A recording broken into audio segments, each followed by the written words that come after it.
Hey, how's it going, everybody? Welcome to this week's episode of the Modern Day Artist. I just want to say thank you so much to the Broken Vinyls for giving me so much of their time to sit down and talk to them, get to know them. We delved into their stories, what their early influences are, any advice that they have to give to any of you guys who want to become artists yourselves. I had a great conversation with these guys, and I hope you guys enjoy. Please like, subscribe, comment down below, and share Modern Day Artists with anybody you feel can gain some value out of it. Without any further ado, welcome the Broken Vinyls. Can you see you the way I do? We're live. We're live. Is brewski time? Well, don't look at the monitor. Right? Don't brewski it. Cheers for the first episode. Bruh. Are you sure it's on the twist off? Oh my god. I'm Jonathan. I play guitar, vocals for the band The Broken Vinyls. My name is Fofo. I am a bassist, and I also play from the Broken Vinyls. I like to have fun. I like to get wild. He said that with the most serious face, too. My bad. All right, what else I like? I just like to have fun and chill, basically. Your turn. My name is Brian. I play for the Broken Vinyls. I am lead guitar. I like to have fun, drink a few beers, call it a night, And we are the Broken Vinyls. Oh, yeah. Oh, hell no. Alright, so I always like to take it back. Childhood. Who do you guys know? Ooh, okay. Lore. Lord. Lord. Good Lord. Hell yeah. It all started back in Like 3. in 2005. Nah, yeah, we were neighbors when we were kids. So it all started, 2005. One day I just wanted to play outside on the sidewalk. Saw this dude, and I was like, I think I had a scooter. I think it was a Razor, and you had a Nerf gun. It's Nerf. Yeah, he had a Nerf gun, and I had a scooter. Razor scooter. So I was just playing around with my scooter, and then I guess I don't know who approached first, but we wanted to trade. Do you remember? Okay, I do remember the trade. Huh? This was in North Bergen. Yeah, so we used to be neighbors down in North Bergen, and for some reason, my parents and his parents had already known of each other. That's true. Just down the block. You just see him every day, whatnot. And over time, they became friends, but we had no idea. Okay, so moving forward, right, we became best friends, basically. Along the lines, we started playing video games, and the game that we played the most was Guitar Hero 3. So that's when we really got involved with music and like rock music and all that. We played that for hours, multiple years, all that. Moving forward to middle school? You moved to Bloomfield? No. Okay. It's like 4th grade. Oh. Close enough. Okay, my bad. 4th grade. I mean, yeah, essentially our childhood just kind of consisted of playing the same game for hours on end. And it was nice to dream about it, just playing in a band together Yeah, that was our through dream. different environments and What did we play? kind of sharing the same experience we got when we first listened to the songs we played. Throughout the time, me and him just kind of grew closer, way closer. Now my family considers him as like a brother, as a son, and I do the same. I moved all of a sudden over to Bloomfield, and that was a whole different experience, honestly. And a part of me kind of was super sad because I had to realize that I had to leave my brother behind. And so, obviously, me and him, we kind of drift. That happens amongst any person's life. But that's where I met this guy. I thought y'all hated each other. No. That was the end of this. Yeah. In the beginning of middle school, I was like, yo, this kid is crazy. He's cool. He used to be a huge J. Cole fan, making me sing lines from him, like his backup singer. Yeah. Yeah, no, I always grew up in Bloomfield. Not much for me changed. It's just around middle school, that's when I met this guy. The thing is, we met, we were great best friends. Best friends. We were great best friends, but at that time, I didn't even know he played guitar, honestly.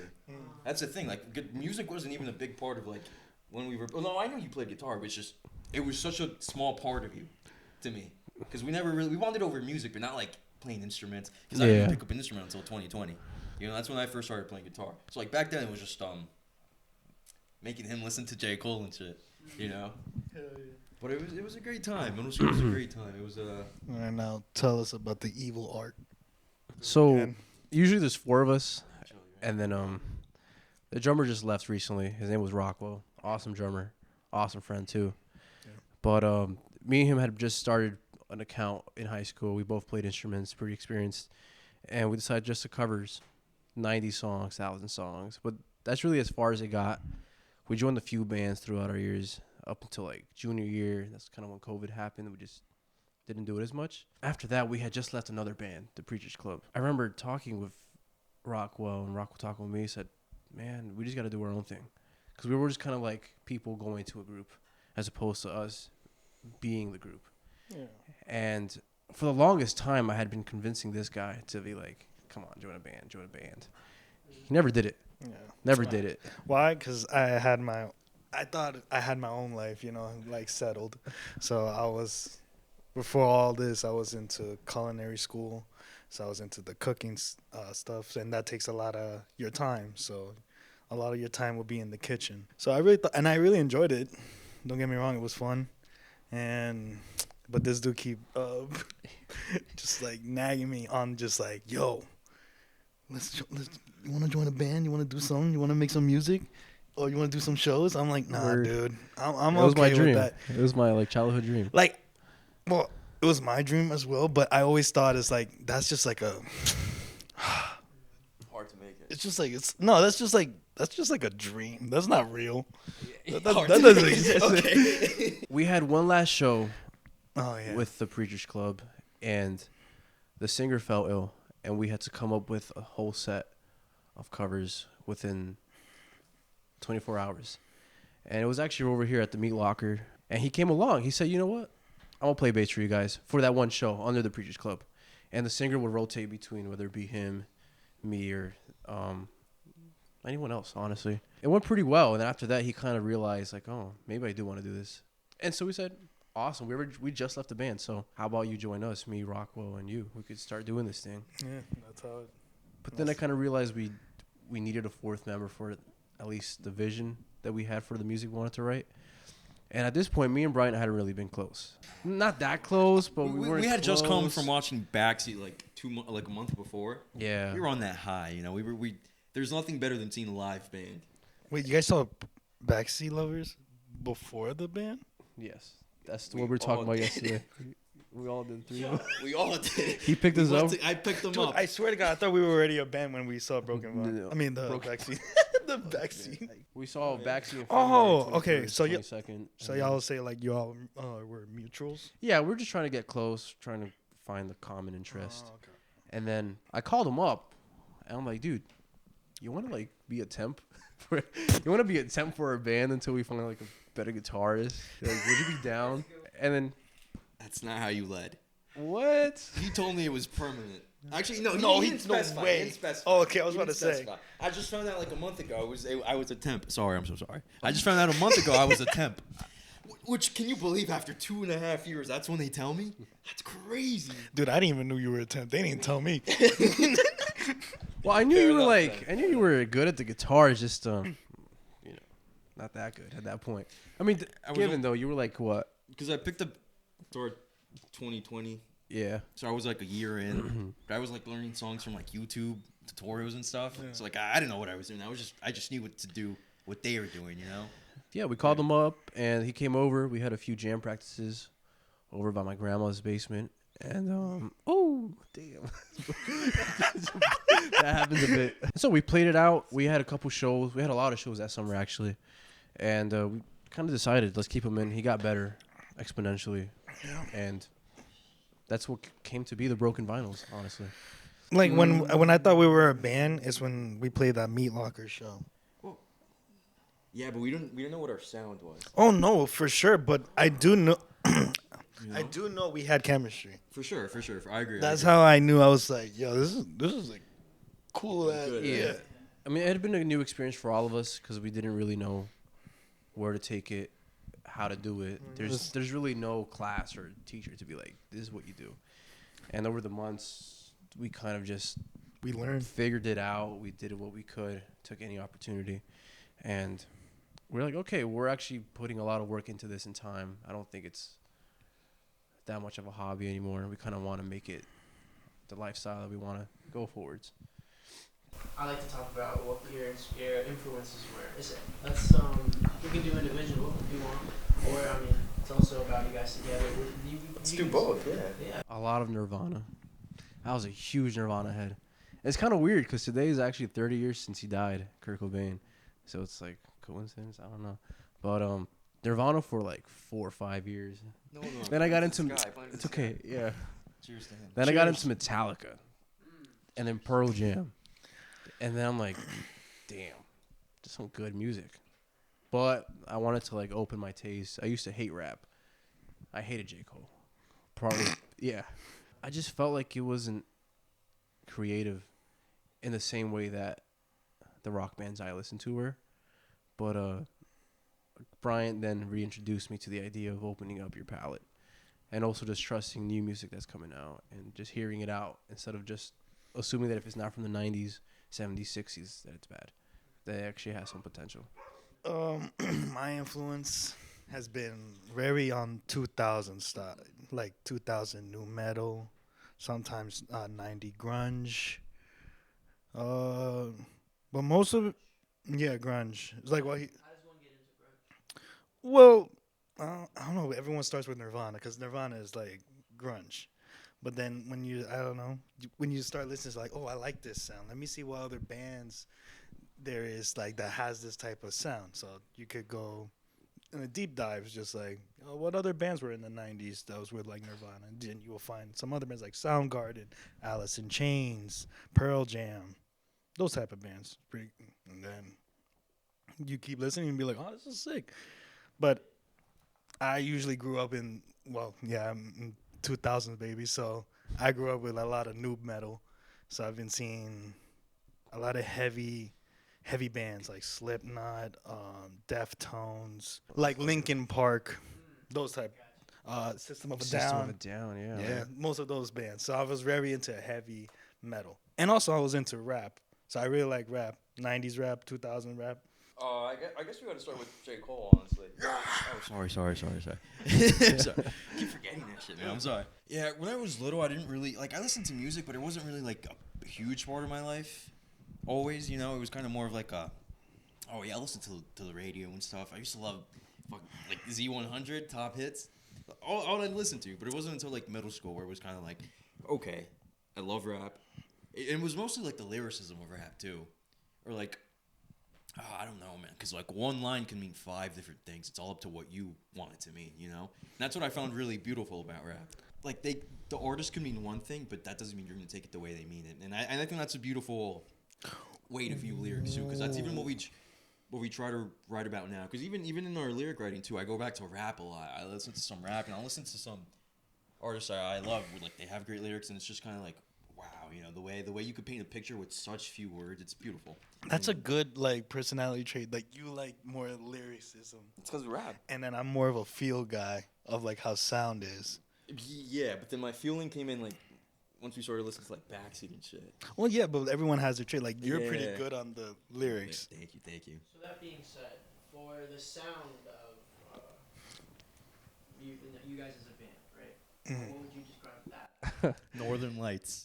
And I've been saying this since day one. Why? Really? If you close your eyes and you think, what are the broken vinyls? You just got to picture Northern Lights. Northern Lights. That's all it is. It's just a beautiful reverby mess at its core. And that's it's like shoegaze kind of, but we're not too shoegazy. But we have a lot of shoegaze elements in our music where it's kind of wow, what the hell is going on? It kind of sounds like space. I'll say in some point, but I still can't figure out what our sound is because I feel like we're so different. Definitely. Because I really do not know what our sound is, and I like that. It's good. I really like good, that. but that's I think you can draw some Because influences. well, yeah, but Okay. when I listen to our Okay. when I listen to our music, right? Whenever we practice, I'm I can't really picture anything. Okay. That's just No, because I'm because I know this shit is really good. but it's nothing that I've heard before. Like what we're making, I've never really heard this type of sound. Okay. Yeah, I guess it's just like taking a genre and running with it, doing what you want to do with it. I'm a ponderer, man. Man, keep going. Just go, bro. Okay. No, I honestly I hear like influences of like R&B, metal sometimes, rock, some jazz stuff in there. At least for me, it's like, you want to name bands or like genres? Bands. Oh, bands. No, yeah. Oh, yeah. It was just like when we first started writing, we always like I- looked up to this band a lot, and it was like. Oh, you're talking about Backseat? I was talking about like, Backseat oh. Yeah, he Backseat didn't get the Lovers. memo though. I literally thought it was like Led Zeppelin. I love you, dude. I love you. No, so but much. yeah, a lot of Backseat influence. Speaking of which, you mentioned a concert that you guys all went to. Yeah, that's the Backseat. Backseat Lovers, yeah. Tell us about how movie brought you guys together. Whoa, that's crazy. I think Great question. there was a moment in the opener. We all just kind of looked at each other like, yeah, like literally. Wait. That's how I felt. Yeah. Yeah. Not what we saw. It's what we felt. It's Nah, what we yeah, we heard. saw his gyat and we're like, yeah, yo. That's crazy. We heard the gyat. And that's we heard the gyat. Okay. It was just No, I feel like when we first heard live music like that, like young, just like artists. I am 22. When this happened. Oh, when we're dude, when was this? 19? When I was 19? Yeah, I think I was 18. Yeah, 19, 18, right? yeah. Definitely. Nah, yeah, we were 19, 18. Yeah.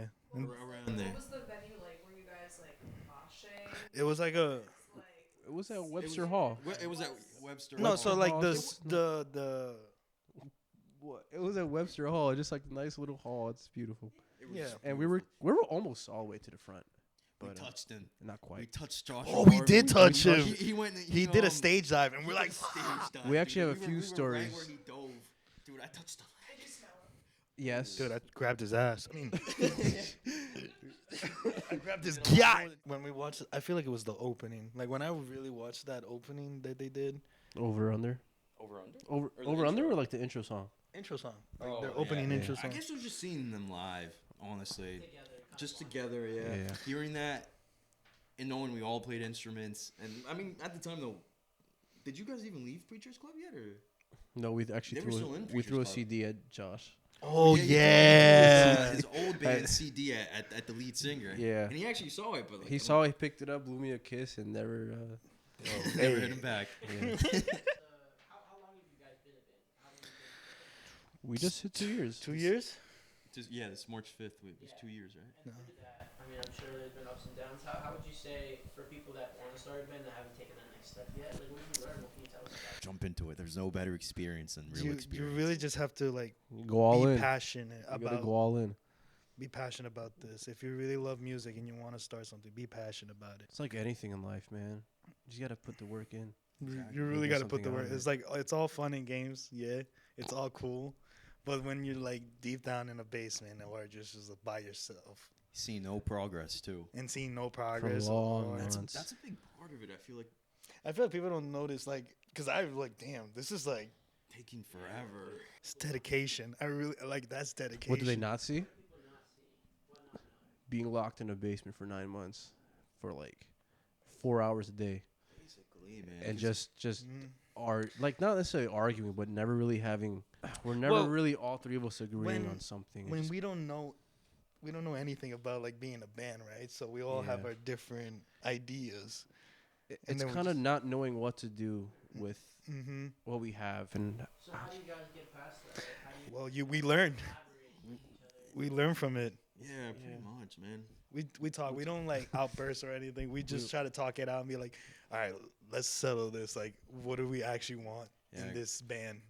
We make it a big point to communicate because, like, you can learn from other previous people's mistakes. You know, if you don't study history, you're just gonna repeat it again. Sorry, if you don't study history, you're just gonna repeat it again. So like I always stress that because if we don't learn what didn't work out for other bands, and like we don't try to prevent that, then it's gonna be the same thing for us. And that's just like the saddest thing because like you love something so much and you want to see it grow. That doesn't mean it always will. And tell me about the time that you played your guys' first show together. Can you tell it? You remember where? Man. Yeah, I remember. Red House. Red House. Yeah, buddy. Oh Listen. man. That show, Listen. it was a really fun show. We actually It was- packed it, which was surprising for us. We thought maybe like parents would come, their friends, ended up becoming a lot of like our friends from high school, and even some more that we made through college. Just super heartwarming to actually see everyone there to like support us. And at that point, we had just finished one song, so we were essentially a cover band. And I never really sang. I still don't really sing. So my vocal technique or whatever, yeah, see, they're agreeing. My vocal technique wasn't really there, so voice cracks, singing the wrong melody, forgetting lyrics. That's all. But I that feel like all that was part all. of it. That was all of Yeah. us. We were literally like excited but nervous. Just full of mess ups, but It it was was- a beautiful mess up. It was 'cause beautiful though. It was together. all together, we had no idea what we were doing, but we made it happen, Exactly. and everyone seemed to enjoy it. From that very first show, how would you say that you guys have evolved? I'll say we improved like a lot. Yeah. That's a huge part of it because we were locked since September because we're trying to write an album. We're trying to we wrote 15 songs. Well, it was our manager's idea to try to get 15 songs done by the end of December. We didn't think we could do it. He told us that like the end of October. We were like 3 songs in. Yeah. We were like 3-4 songs in. We didn't think we could do it. in. But it's just the fact of having someone there to push you guys that really like makes you want to reach that goal.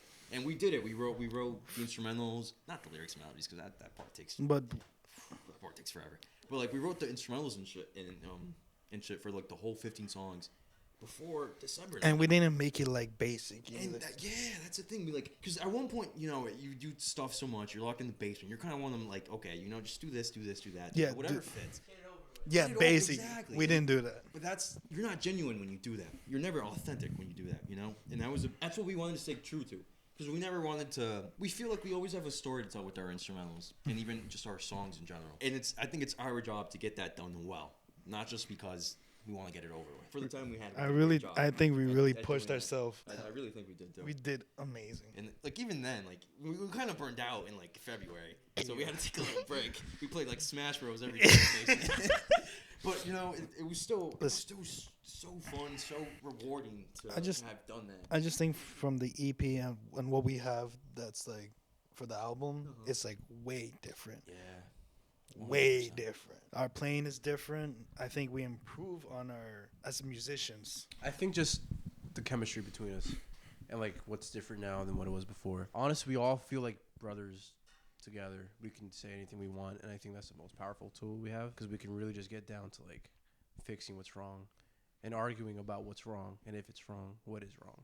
I just think it took us time. It definitely took us time just because we weren't all on the same page. We didn't know what we wanted to do. We just in the beginning we're just kind of in a band, not really knowing where to take it, and then we had a really bad show at the Stone Pony. Stone Pony is it's a lovely place. I love that spot. That's actually where we met backseat. Remember?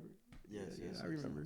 And we had an opportunity to go play there that our drummer had gotten us, and we took it, thinking it'd be a good turnout. It's supposed to pack like 800 people. We brought like 50. Felt quite empty. Exactly. It felt quite empty. I mean, we're playing at an awesome place. Yeah, and it's a famous venue. We're not playing an awesome show. As soon as we start, his amp's not working. So, Dude. and it's timed because there's a bunch of bands playing, and so the time as I'm trying to fix his amp, the time just goes and goes. So that's one less song, 2 less songs. Then we play. Finally, my string breaks, and we don't have a second backup. So not only like no people, the amp doesn't really work, and my guitar doesn't really work. And at the same time, I was losing my confidence. We had seen no one really there. It's like who are we playing for? What are we playing for? That whole idea just started to like bleed into my head. And we tried our best to put just keep the show going on, but by the end of it, we're just kind of like all in shambles, honestly. Your string broke? My string broke. Oh, I didn't know your string broke. We both have broken strings? Yes. That's crazy. Yeah. Damn. I didn't know that. I was like relying on you The more you to know. carry. But yeah, I remember just driving there and driving back home and just being like, I don't want to do this anymore. I just knew it was not our best show, but guess what? We're gonna keep going. We're gonna keep moving forward. Wow, Marley.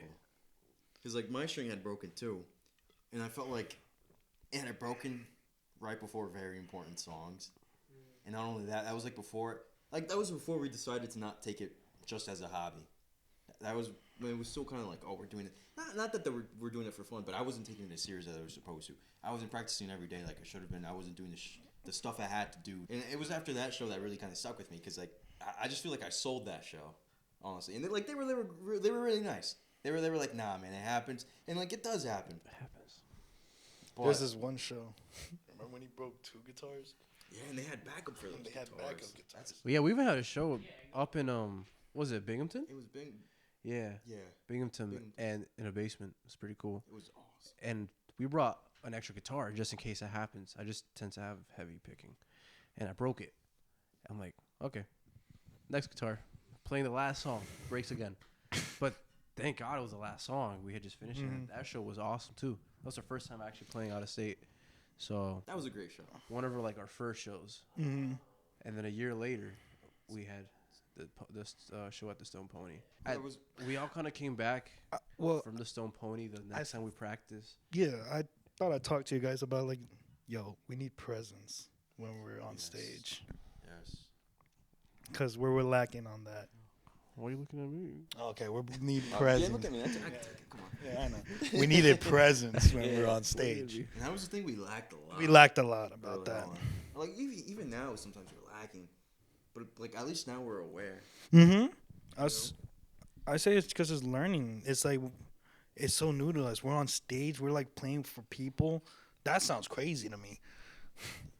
Yeah, fair. Naturally, he's just a super charismatic guy. Like he's crazy. He's the life of the party. Thank you. So yeah, I'm quite the opposite. usually when I'm like doing something and I'm like gonna be on stage, I'm like, man, at least let me have fun with it. I'm gonna be here when I don't know. So I was just like, all right, let me just have fun with this. Let me jump around. Let me go crazy on stage, and let me do my thing. And sometimes like I want them to have that. I look at them on stage and be like, yo, come on, let's just jump around and like let's have some fun. But knowing that it's not even a good show, or we're doing it, even if we're having a bad show, I still want to put on a performance. You know. You wish there's still that sense of pride. Well, yeah, because we're a band. We gotta we gotta present ourselves as like a cool band, not like we're just gonna play here now and that's it. He's right. Like I hate it, but he's right. Just because Why do you hate it? because I get comfortable being shy. It's kind of harder for me to come out. I don't have a fun dancing bone in my body. So just to move around and be this extroverted person, it takes a lot for me at least. And when I'm doing it, I feel awesome. But afterwards, just kind of feel like, was it real? I'm all about genuine. And You do feel good when you do get out of that shell, though. I do. It's nice to come out of your comfort zone. It's just I'm not used to it. Or at least I wasn't as used to it than I am now. But Well, I really thought, because I didn't know how to play bass until I joined this band. So, what was it, 2 years? Like, us being a band? That's how long I've been playing bass as well. So, I really thought, I was like, man, I'm going to suck. I don't know if I could even do this. But then I was thinking to myself, like, in my house, being like, you know what? If I'm going to do this, I'm going to do this all the way. I'm going to practice and see if I could get good. he still doesn't know I don't know the names of the strings. I don't know he music knows theory. nothing. I don't know strings. I don't know It's all how to feel. play. It's just feel. It's just how. All feel. And I feel like that is my trait. Just a very feel guy, and I'm always trying to push you guys to at least be comfortable with uncomfortable. No, what were you gonna say about me? Oh, you? Oh, I think you have that presence. It's just that there's just no one there to help you out. Yeah, I always had a big trouble since I was little. Just No, that's just. What was I saying? yeah. You just said tell me. Just tell your trait, bro. I don't even know though. That's. I just say you can make yourself big, No, you know what I'm with saying? sound wise. You can make yourself What big. drives you, dog? What drives me? Being bad drives me. I swear to God, being bad. I hate being bad. I hate it, and that's how I felt after Stone Pony. I hated it. I felt bad at my instrument, and I think that's the best way to drive yourself.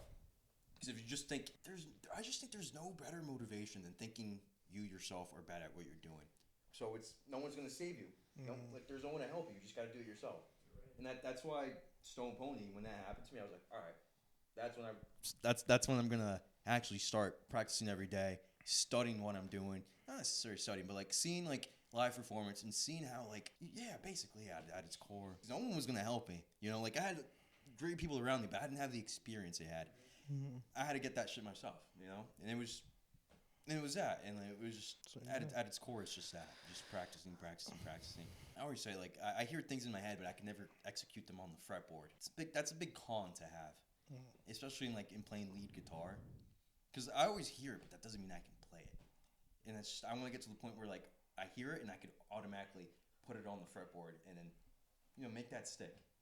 But I'm getting to that point now, thank God, because just endless practice, especially because you have like these guys that are like really great at what they do. Been doing it for so long. There's like no better experience, and there's no better teacher than experience. That's why I said that earlier, because there's no better way to get better at something than just throwing yourself. I feel like that has been this band, just experience. Exactly. And I think that's why now it's working. It is, because we just threw ourselves into it, and no one was gonna help.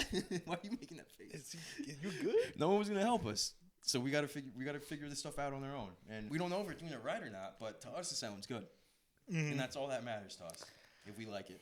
Where do you guys want to take this? I want to tour.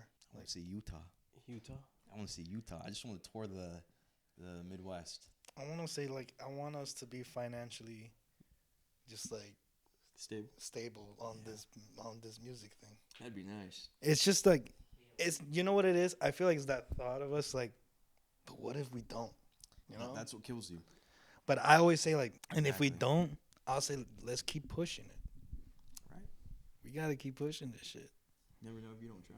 Exactly. I really see each other touring like venues, like good venues, like those New York shows, that like the Backseat one. You know what I mean? I really think we could do that. Because we gotten close. Well, not really. But we gotten close with RC Drive when we opened for them. And that was crazy. It's crazy. That is crazy. So euphoric. For us, like, another band that kind of drives us is RC Drive. We reach out for opportunities. So we shot them an email. Literally shot them months before the show because they needed someone to open up. Never replied.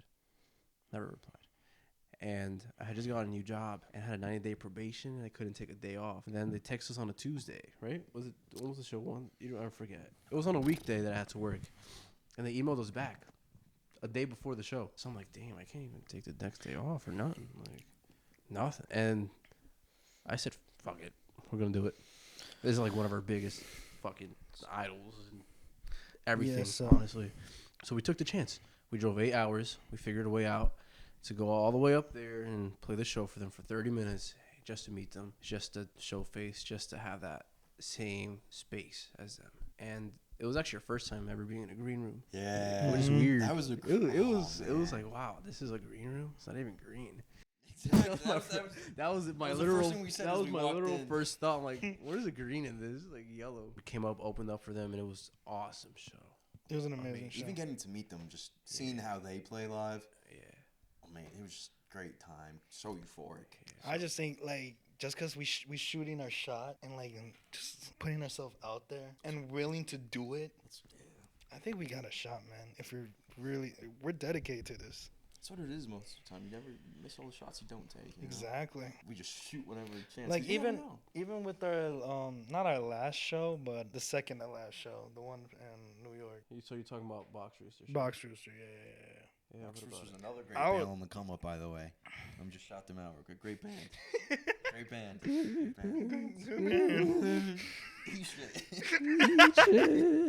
No, I feel like that was our best show. Like, yes. I think because it was people, because it was no one knew us. It was mostly like Box Rooster's audience, so no one knew us. It was very intimidating. But when we played, what was it? That first band was like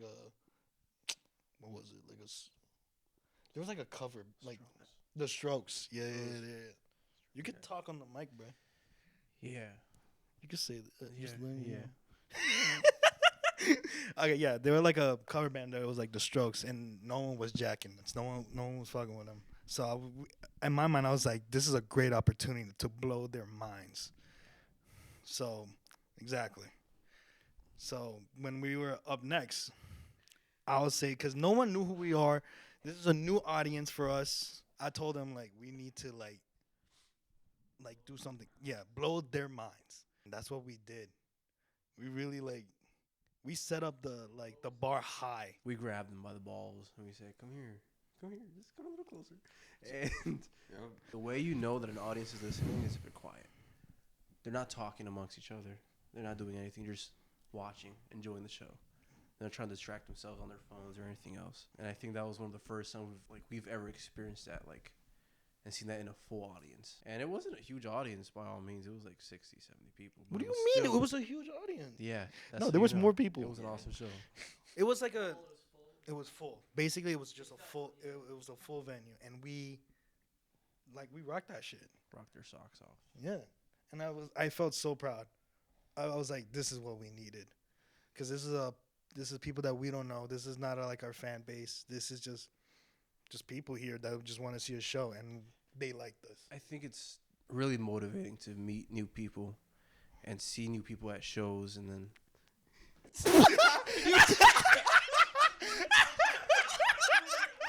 the voice crack. They do this every Oh my god, dude! I'm talk. glad you laughed. We wanted to laugh too. We just. No, it's fun, buddy. I get it. Yeah. What? Where were you? Yeah, where were we? Um, Oh yeah. I think it's nice, motivating, pretty cool to see a whole new audience of people, faces we've never seen, and they're paying attention. It kind of shows us that we do have something. I think We do what have we, yeah, Yeah, it's not like your parents are there. There's no support or friends. It's kind of nice going into some place you've never been to before, playing to people you've never seen in your life, continue, bro. and You got just taking the night away. Honestly, yeah. I really think it helps because we've been practicing like hella. Our butts off, man. Expect. I mean, you guys went up to repeat, and apparently the music that you guys got next. Mm-hmm. Yeah. Where can we find you? Where can we hear more? What do you guys plan to do? Everywhere. Oh, Dude, man, this is God, bad. You're 3 for 3, buddy. Wait, are we still on Apple Music? Yeah, we're on Apple. We just got Music, back on DistroKid. Spotify, We're on, iHeartRadio, we're on iHeartRadio. Pandora, Okay. YouTube, Okay, listen to them all. Hell. SoundCloud. You guys do any visuals for like YouTube and shit? We've been wanting to. We just don't. I might know a guy. I feel like right now we're All the in. time, man. We have no time. It's just right now we're really like focusing on this album. So and then after we know we have this like pretty locked in like with this album, I think we were gonna express ourselves with like not music, Yeah. but yeah, music videos, or like post more on TikTok or Yeah. Instagram. I think right now we're just kind of on a hiatus, not by choice, but also by choice. We just don't have the time to actually get together and Yeah. because we're working on the Work. craft, mastering the craft, Mhm. Yeah. and I think we all kind of agree that until we're really finished with the album, we could actually plan ahead and do everything that we didn't do for the EP. We could actually, right? Yeah. Music videos, collaborations, more interviews, whatever the case is, play more shows, anything just to get our voices heard, you know? And that's where you guys are at now, you would say? Before you guys get up this movie? Yeah, I think so. we're actually just finishing up the album. We have like 3 more songs. 4 more songs. Like I'll say. melody and lyrics wise, we really have Yeah. like 3 more songs. 3 more songs. Right there, man. We're so close. Dude, we got this, bro. But after that, we're probably just gonna go straight into content.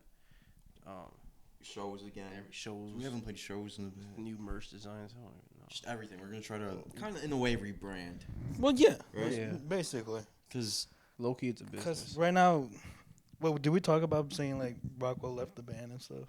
Oh yeah, our for- drummer left this this September.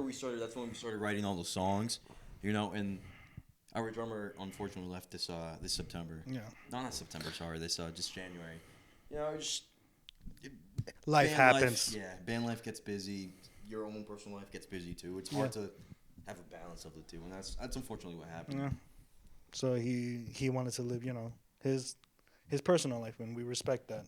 Word. So, and now we're just like, we're looking for drummers. Yeah, for I think we had posted an ad maybe 2 months ago. We decided not to quit because we had a lot. We already put so many months into the album and the following projects. Yeah, we just finished the 15 instrumentals. Yeah, so we can't just let this go. So we posted an ad, promoted it, whatever. We did a lot, and we got actually a lot of support from just people around New Jersey, Central Jersey, South Jersey, even New York, pretty sure.